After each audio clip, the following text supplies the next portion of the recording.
किसी का हक मारने से पहले और किसी का हक दबाने से पहले इस वीडियो को देख ले।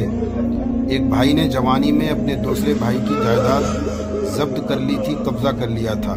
अब जबकि वो भाई मरने वाला है तो मरने से पहले वो कब्जा करने वाला भाई जो है आकर के माफ़ी मांग रहा है, लेकिन मरने वाला भाई माफ़ नहीं कर रहा है और कह रहा है कि चले जाओ यहाँ से।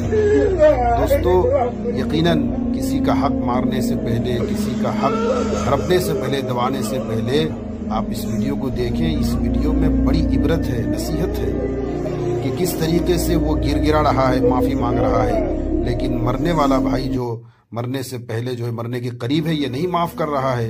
क्यों? इसलिए कि उसके हक मारने की वजह से, उसका हक दबाने की वजह से उसने अपनी ज़िंदगी में बहुत सारी मुश्किलात काटी होगी, बहुत सारी तकलीफ़ों का सामना किया होगा।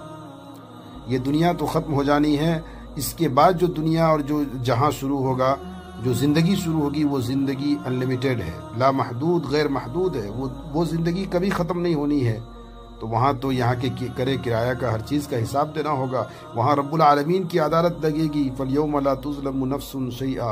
वहाँ तो ज़र्रा बराबर भी किसी पर जुल्म नहीं किया जाएगा। यहाँ तक कि हदीस में आता है कि किसी सींग वाली बकरी ने किसी बगैर सींग वाली, टूटी हुई सींग वाली बकरी को अगर मारी होगी तो उस टूटी हुई या बगैर सींग वाली बकरी को जो है सींग अल्लाह ताला अता करेगा और फिर वो उससे बदला दिलवाएगा।